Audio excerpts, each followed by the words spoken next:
Hi, I'm Tom Scarpello of Revology Cars, and this is car number 229, a 1966 Shelby GT350 in ingot silver with jet black LeMans stripes. And this is car number 230, a 1967 Shelby GT500, also in ingot silver, this one with lightning blue stripes. It's been a while since we shot video. The marketing team has been very busy with the launch of our new website, the launch of our California-based team, the 10th anniversary video, and planning our event schedule for the year. And so to make up for lost time, we're gonna do two cars. This is a unique opportunity to look at the similarities and differences between these two models. Only 1 year apart, yet they look distinctly different, and with two different powertrains that have quite a different character. Today I'm gonna take you on a walk around of these two cars and showcase the similarities and differences, and then we'll go for a drive, and I'll give you my driving impressions. Let's get started.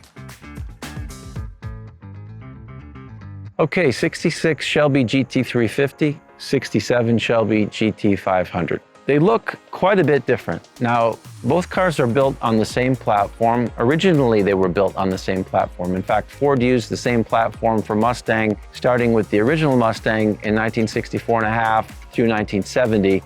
And at Revology, we also used the same platform for all of the cars that we build. The main difference dimensionally is the 67 is 1.5 inches wider, and that width is actually in the body. So again, the platform width isn't any different. Where the rockers are, the sill, we call it the Y dimension. When you're talking about body dimensions, you've got three dimensions, X, Y, and Z. X is front to back, Y is side to side, and Z is up and down. So the 67 is 1.5 inches wider in Y, and all that width is really, it's in the door. The door's thicker, the fender's wider, the quarter panel's wider. It looks lower, but it's actually not lower. It's just the visual appearance because it's wider. In terms of weight, the cars are very similar. Now this one's supercharged. The supercharged car is heavier. Naturally aspirated to naturally aspirated, it's about 60 pounds. From the 66 that you're looking at here to the 67 supercharged that you're looking at here, it's about 220 pounds. That's a notable difference, but not huge. The overall weight of the car is at the low end of the range of the current S650.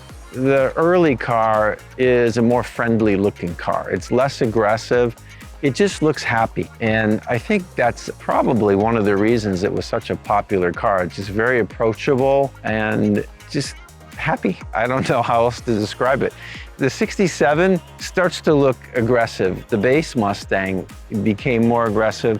The Shelby took that to another level, so it has a lot more muscularity to the design. You know, they're both really well executed designs. It just comes down to a matter of personal preference. So the cars look very different. However, because they ride on the same platform, there's a lot of shared components. You know, the engine architecture, the engine itself is the same.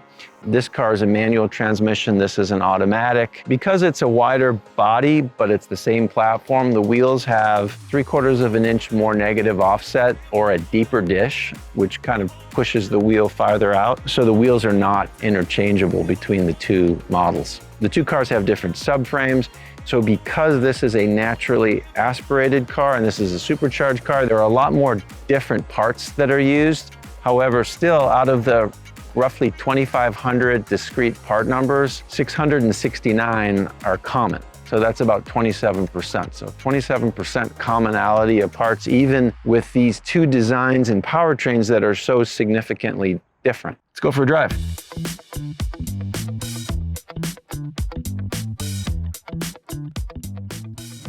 All right, so we're off in car number 229, the 66 Shelby GT350. When you think about vehicle dynamics, a big element of that is power to weight ratio, or actually weight to power is how it's measured, the number of pounds per horsepower. So the original 66 Shelby GT350 had a high-performance 289 V8 engine that was rated at 306 horsepower gross. Today's engines are rated in net horsepower, which yields a lower number, maybe 15%. I'm going to use that for the math. So that equates to a pounds per horsepower figure of about 11.5 for the original car. So our GT350 is just under 8 pounds, 7.94 pounds per horsepower to be exact. So that's a notable difference and very, very obvious. The car feels very light.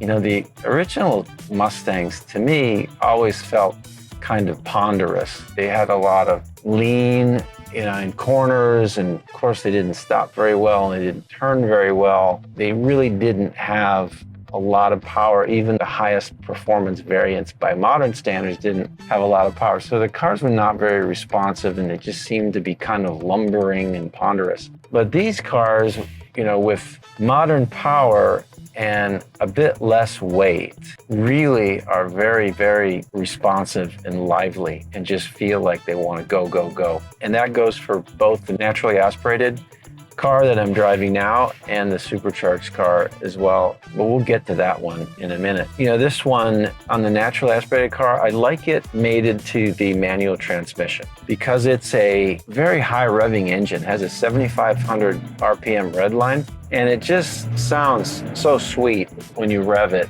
And the 6-speed transmission gives you, you know, full control. It's fun. If you love a high revving engine and you love shifting gears, I mean, this is a great package. It's just a lot of fun and a very different character to the supercharged powertrain.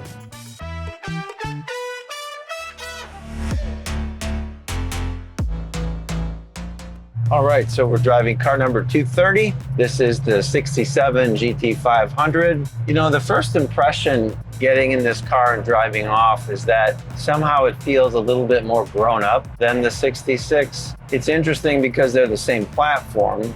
We use, you know, a lot of the same components. There are a few key differences though. This car has a different front subframe. The front suspension is different. Engine mounts are different. Of course, it's supercharged. Cooling system's different. It has an external oil cooler with a large heat exchanger. There's a lot of things that are different about the supercharged car versus the naturally aspirated car. And I would say all in all, those things help to make the car a bit more refined and sophisticated. It's just a little bit more, yeah, I guess, sophisticated driving experience. The naturally aspirated car is just a little bit more raw. You know, one difference between our 65, 66 and our 67, 68 models is the modern door hinges and the latch and striker mechanism, which really does a lot to improve body stiffness. You wouldn't think that that kind of hardware would have that sort of an impact, but it does. It keeps everything tight when you're driving. You can feel a difference, really. It's not a huge difference, but you can feel it. So all these little things sort of add up. People often ask, you know, should I get the supercharged version or not, you know? And I would say really the only drawback to the supercharged version is cost. If cost is no object, I would definitely get the supercharged version because there really isn't any trade-off at all. I mean, this is such a nicely executed package. The supercharged engine calibration was done by Roush. This is not some guy in a garage in Southern California. This is a sophisticated organization that does engineering for multiple OEMs, including Ford and General Motors. So it's a full OEM calibration. It is capable of running the dual fan system from the current Mustang GT. These are really quiet fans and it can control them independently. So it just turns on the fans when you need them. It's integrated with the AC system. So you turn on the AC, the engine management system knows that you've switched the AC on, so it'll boost the idle to compensate so you don't get that little drop off. And in the automatic transmission equipped versions,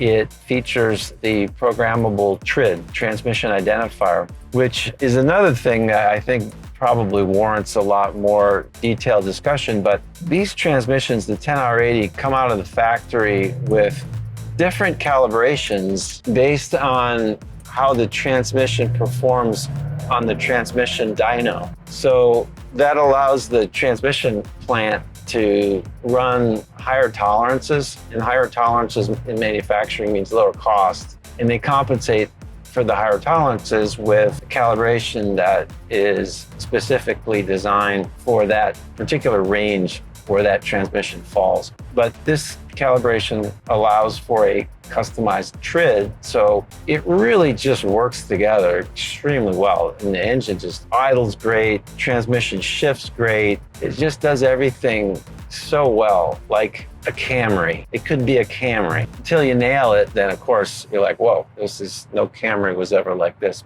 To have that kind of drivability, it's difficult to achieve. That's the hardest thing, is really, when you talk about upgrading a classic car, is getting it to perform like a modern car. Just having a lot of power is like 2% of the battle. 98% is just making it work properly. You know, that's the part that just takes so much time and effort and resources, people with very specialized skill sets. Anyway, it's a really, really nice package. Now, back to the point about which one's right for you. If you opt for the 66 Mustang or Shelby, you'll have to take the naturally aspirated engine, because we don't offer a supercharged engine in our 65 or 66 models. We don't have any plans to offer it either. If you opt for a 67 or 68, you can choose a GT350 with the naturally aspirated engine or a GT500 with the supercharged engine, and both are available with manual and automatic. I like the naturally aspirated engine with the manual because it's such a rev-happy engine. It's fun to change gears on a car that revs as nicely as the NA car does. The supercharged, you could go either way. I mean, it's really nice with the manual. The automatic, I mean, 10 speeds gives you so much flexibility, but this engine has so much power and torque. It's like it would be happy with 2 speeds. So honestly, you know, either engine's happy with either transmission. If you love the feeling of being shoved back in your seat and feeling like you've been just shot out of a cannon, the supercharged is a great choice. I mean, this thing just moves. So that's it. I hope that was a helpful comparison of these two great iconic cars that I think we are paying homage to in a very respectful way, yet bringing them into the modern era in terms of vehicle dynamics, comfort, reliability, and drivability. Thanks very much. See you next time.